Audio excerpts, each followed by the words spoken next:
बताएं सर, वैसे ज़्यादा रिस्पांस नहीं मिला है, करीब 20% ही भरा है 2 दिनों में, आज आखिरी दिन है, क्या व्यू है आपका? मेरा भी ये मानना है दीप की, देखिए पहले तो मैं क्या ओपिनियन है वो मैं आपको बता दूं। इसमें आप इंतज़ार कर सकते हैं स्टॉक की लिस्टिंग का, और लिस्टिंग के बाद खरीदने का मन बना सकते हैं जब आपको मैनेजमेंट से आगे क्लियर कट गाइडेंस मिले कि अगले 2-3 साल में कंपनी की परफॉर्मेंस क्या और कैसी रह सकती है।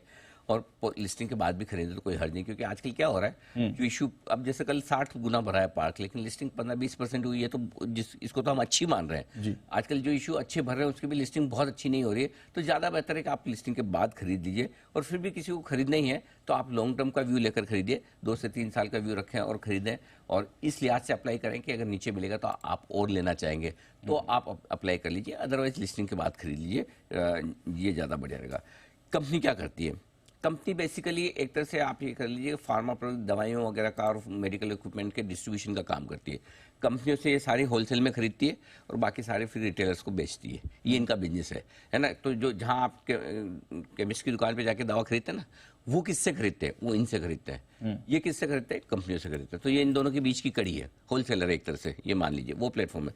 5 ही साल पुरानी कंपनी है। अच्छी बात क्या है?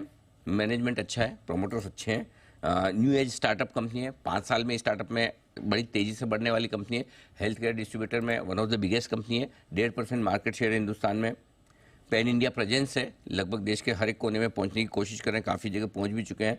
और इस साल पहली बार प्रॉफिटेबल हुई है, 5 साल में पहली बार। ये 6 महीनों के जो रिजल्ट आए इसमें प्रॉफिटेबल हुई है नेट लेवल पर। इबिटा लेवल पर पहले प्रॉफिटेबल थी, नेट लेवल पर अभी है। नेगेटिव क्या है? अभी तक के पिछले 3 साल के जो डेटा है वो सारे कैश फ्लो नेगेटिव है। और दूसरी दिक्कत क्या है, इनके लिए वर्किंग कैपिटल की रिक्वायरमेंट बहुत ज़्यादा है, पैसे बहुत लगते हैं इस बिजनेस में, क्योंकि इनको स्टॉक रखना पड़ता है।